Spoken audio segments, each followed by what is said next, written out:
대한민국 실제 사건. 안녕하세요. 우리 주변에서 생각보다 흔하게 일어나고 있지만 많은 분들이 알지 못해서 봉변을 당하고 있는 실제 사건들만을 소개해드리는 대한민국 실제 사건입니다. 오늘 소개해드릴 실제 사건은 건강식품을 즐겨 먹다가 과다출혈로 돌연사한 피해자들에 대한 내용입니다. 나이가 중년에 접어드신 분 중에서 건강식품 안 챙겨 드시는 분이 거의 없으실 겁니다. 마늘 엑기스, 인삼즙 등 각종 건강식품이 시중에서 절찬리에 판매되고 있는데요. 한국인에게 마늘은 대표적인 소울푸드죠. 우리나라 사람의 마늘 사랑은 전 세계적으로 유명합니다. 한국인의 1인당 연간 마늘 소비량은 6.2kg으로 서양권 국가들의 6배 이상에 달한다고 하는데요. 사실상 전 세계 마늘을 한국 사람이 다 먹는다고 봐도 과언이 아닐 정도죠. 또 마늘은 항암작용에 소화촉진, 콜레스테롤 저하 등 다양한 효능이 있는 것으로도 잘 알려져 있습니다. 그런데 여러분, 우리가 흔히 먹는 마늘 같은 건강식품이 우리를 죽음으로 몰아넣을 수도 있다는 사실 알고 계신가요? 마늘 복용이 사망을 유발할 수 있다니 정말 충격적인 사실이 아닐 수 없는데요. 건강식품 오남용으로 인한 불상사를 방지하기 위해 오늘 방송 꼭 챙겨보시길 권장드립니다. 부산 동래구 토박이인 41세 여성 오승희 씨. 그녀는 동네에서도 유명한 삼겹살 마니아였는데요. 퇴근 후에 고기쌈에 맥주를 한 잔 기울이는 걸 삶의 낙으로 삼았습니다. 고깃집에서 승희 씨가 즐겼던 건 삼겹살뿐만이 아니었습니다. 승희 씨는 고기를 구워 먹을 때마다 여느 한국인들이 대부분 그렇듯이 항상 마늘을 한 움큼씩 집어서 불판에 같이 구웠습니다. 그녀는 앉은 자리에서 술자리가 끝날 때까지 마늘을 20개씩 구워 먹곤 했습니다. 승희 씨의 유별난 마늘 사랑에 술 친구들도 혀를 내둘렀습니다. 마늘 덕택에 그 어떤 잔병치레 없이 건강할 수 있었다는 것이 승희 씨의 지론이었는데요. 그러던 어느 날 아침에 일어난 승희 씨는 복부 통증을 느낍니다. 승희 씨는 배탈인가 싶어서 얼굴을 찌푸리며 화장실로 갔습니다. 그런데 승희 씨의 항문에서 새빨간 혈변이 쏟아지기 시작한 것입니다. 그렇게 오전 내내 승희 씨는 혈변과 함께 복통에 시달렸습니다.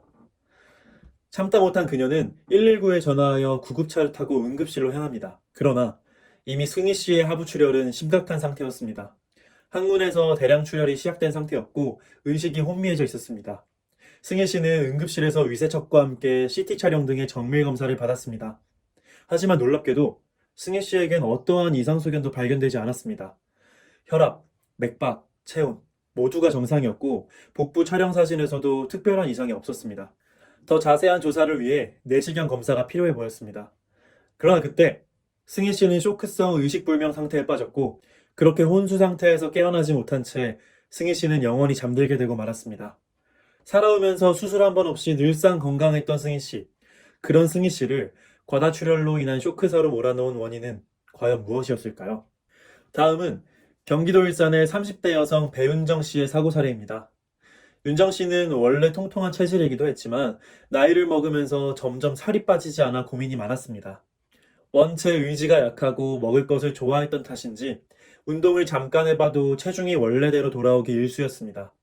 그러던 어느 날 윤정 씨는 친한 선배에게서 원푸드 다이어트법을 전수받게 됩니다. 윤정 씨는 이번엔 독한 마음을 먹고 다이어트에 몰두해 보기로 합니다. 생마늘, 구운 마늘, 마늘즙 등 삼시세끼 마늘 식품만 먹으며 윤정 씨는 다이어트에 전념했습니다. 원푸드 다이어트가 효과가 있었던 것일까요? 어느새 윤정 씨는 살이 홀쭉하게 빠지게 되었습니다. 몸도 가벼워졌고 평상시에 피로감이나 무기력감도 많이 줄어들었습니다. 윤정 씨는 다이어트 성공에 대만족했고 자신에게 또 다른 선물을 주기로 합니다. 살을 뺐으니 이번엔 얼굴 성형 수술을 해서 완벽한 미인으로 거듭나기로 한 것입니다. 윤정 씨는 성형외과에 가서 견적을 받고 수술 날짜를 잡았습니다. 그때 의사 선생님께서 지나가는 말로 혹시 복용하는 약 없으신가요? 라고 묻습니다. 윤정 씨는 흔한 다이어트 약 한 번 안 먹고 살을 뺀 경력이 있었기에 자신만만하게 먹는 약 하나도 없다고 말씀을 드렸습니다. 그리고 그렇게 수술이 시작됩니다. 그런데 이게 웬일일까요? 메스가 윤정 씨의 피부에 닿자마자 피가 멈추지 않고 계속해서 솟아나는 것이었습니다. 혼비백산한 수술팀은 어떻게든 지혈을 하려고 애를 썼습니다. 그러나 출혈은 점점 더 악화되었고 급기야는 온몸의 피가 죄다 빠져나가는 수준의 과다출혈의 지경에 이르고야 말았습니다. 윤정 씨의 체내 혈액량의 30% 이상이 손실되어 버린 것입니다. 사람 목숨의 근원인 피를 그만큼 잃었으니 윤정 씨가 살아날 희망은 없었습니다. 윤정 씨는 그렇게 허망하게 생명을 잃고 이승을 하직해야만 했습니다. 마지막 사례는 은행나무길로 유명한 전주시에 거주하는 47세 여성 황지민 씨의 이야기입니다. 지민 씨는 은행잎을 추출해 만든 건강식품을 하루에 2팩씩 마시는 습관이 있었습니다. 기억력 증진에도 좋고 혈액순환에도 도움이 된다니 지민 씨에게 안성맞춤 보약이었습니다. 지민 씨는 이 은행잎 추출물을 5년 동안 장복해 왔습니다. 덕택의 지민 씨는 늘상 활력이 넘치고 건강하게 살고 있었습니다. 그런데 그런 지민 씨에게 문제가 발생합니다. 간헐적으로 두통, 현기증 증상이 나타나는 것이었습니다. 하지만 증상이 곧 잦아들었기에 지민 씨는 일시적인 통증인 것으로 알고 방치하고 맙니다. 그러던 어느 날 오후, 지민 씨는 두통 증상이 재발했고 급기야는 구토와 발작 증세를 보이기까지 했습니다. 그리고 혼수 상태에 빠지게 되고 맙니다. 아무런 외상 없이 갑자기 쓰러지고 만 것입니다. 퇴근 후 집으로 돌아온 남편이 쓰러진 아내를 발견했지만 때는 이미 늦어 있었습니다. 남편은 황급히 지민 씨를 응급실로 데려갔으나 의식이 돌아오지 않았습니다. 그렇게 영영 의식이 돌아오지 못한 채 지민 씨는 식물인간이 되어버렸습니다. 그리고 지민 씨는 1년간의 긴 투병 끝에 세상을 떠나고 말았습니다. 그녀는 어째서 별다른 전조도 없이 돌연사하게 된 것일까요? 지금까지 소개해드린 사고 사례에서 피해자들은 별다른 외상도 없었고 앓던 지병도 없었는데 갑자기 쓰러져 사망하고 말았습니다. 과연 그들을 죽음에 이르게 한 범인은 무엇이었을까요? 조사 결과 그들에게는 하나의 공통점이 있었습니다. 사망자들은 평소에 건강식품, 그 중에서도 마늘과 은행식품을 즐겨 먹곤 했었습니다. 네, 그들을 죽음에 이르게 한 원인은 바로 마늘류의 건강식품이었습니다. 겨우 마늘이나 은행을 좀 챙겨 먹었다고 사망에 이르게 되었다니 믿어지지 않으실 겁니다. 사실 마늘은 항암식품으로도 유명하고 면역력을 증진시키는 데도 효과가 높은 최고의 건강식품입니다. 또 혈액순환에도 도움이 되니 중장년의 건강에 큰 도움이 됩니다. 그러나 여기서 주목하셔야 할 부분이 있습니다. 바로 혈액순환입니다. 마늘을 적당량 챙겨 먹으면 혈액순환에 도움이 되고 신체 활력을 돋구는 것은 분명한 사실입니다. 그런데 마늘을 과다 복용하게 되면 어떻게 될까요? 이번 케이스의 사망자들처럼 마늘을 장기적으로 과다 복용할 경우 마늘의 효능은 혈액순환 정도로 그치지 않게 됩니다. 오히려 마늘 성분이 혈액 응고를 방해시키고 피를 지나치게 잘 흐르게 만들어버립니다. 첫 번째 사례인 승희 씨의 경우 마늘을 한 번에 10개 이상 굽고 생으로 씹어 먹는 등 지나친 마늘 애호 성향을 보였습니다. 그 결과 승희 씨의 위장에 마늘의 독한 알리신 성분이 과도하게 축적되었고 내부 점막을 파괴하여 장출혈을 일으키게 되었습니다. 그런데 거기에 마늘 특유의 혈액 관련 부작용이 겹치니 승희 씨에게 과다출혈 증상이 일어나게 되었습니다. 때문에 승희 씨는 온통 피를 쏟아내며 비참한 죽음을 맞이하고야 만 것입니다. 성형수술 도중 사망한 윤정 씨 또한 마찬가지였습니다. 윤정 씨 역시 장기적으로 마늘을 과다 복용하여 과다출혈 부작용이 잠재되어 있는 상태였습니다. 그런데 그 상황에서 수술대에 올랐고 메스를 피부에 대버렸으니 대참사가 일어나고 말았습니다. 그리고 은행 또한 과다출혈 부작용을 일으킬 수 있는 건강식품입니다. 지민 씨 역시 은행을 몇 년간 꾸준히 장복하고 있었습니다. 그런데 지민 씨는 집안 내력으로 뇌출혈 증상이 잠재된 상태였습니다.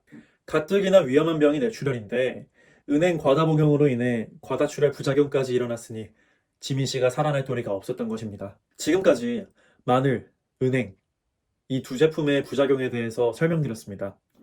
어떻게 들으셨나요? 평상시 건강식품으로 유명한 마늘에 사람을 죽게 만드는 부작용이 있었다니 정말 놀라셨을 것으로 생각합니다. 하지만 그렇다고 해서 한국인의 필수품인 마늘을 먹지 않을 수는 없는 노릇이죠. 그래서 지금부터 제가 마늘을 안전하고 건강하게 복용하는 방법을 알려드리도록 하겠습니다. 정말 핵심만 요약해서 알려드릴 테니 집중해서 들어주시길 부탁드리겠습니다. 사망 케이스의 세 사람은 마늘 등의 건강식품을 과다 복용해서 문제가 되었습니다. 그렇다면 과다 복용의 기준을 알아야 부작용을 피할 수 있을 것입니다. 마늘의 경우 하루에 15편을 한꺼번에 먹으면 과다 복용으로 간주할 수 있습니다. 반대로 하루에 4편 정도만 제한해서 복용할 시 항암 효과와 콜레스테롤을 낮추고 혈액순환을 돕는 등 마늘의 순기능만 누릴 수 있다고 합니다. 은행도 마찬가지로 성인 기준 하루 10개, 어린아이는 2-3개만 먹는 것이 건강에 가장 좋다고 합니다. 마지막으로 가장 중요한 사실 하나만 언급하도록 하겠습니다. 혹시 여러분께서 수술을 앞두고 계시다면 꼭 의사에게 마늘, 은행 복용 여부를 알려야 합니다. 그러지 않을 시 두 번째 사고 사례의 윤정 씨처럼 수술 중 출혈 과다 사태가 일어날 수도 있는 것입니다. 수술을 예정하신 분들께서 마늘을 복용하고 계셨다면 열흘 전에 섭취를 중단해야 출혈 증상을 막을 수 있다는 부분을 꼭 명심해 주시길 바라겠습니다. 오늘은 마늘, 은행 과다 복용으로 인한 출혈 사망 사례, 그리고 그 예방법에 대해서 알아보았습니다. 우리 주변에서 흔하게 일어나는 충격적인 실제 사건들과 그것을 예방하는 방법까지 알려드리는 대한민국 실제 사건. 오늘의 사연은 여기서 마치겠습니다. 구독과 좋아요는 저에게 큰 힘이 됩니다. 더 좋은 영상으로 찾아뵙겠습니다. 감사합니다.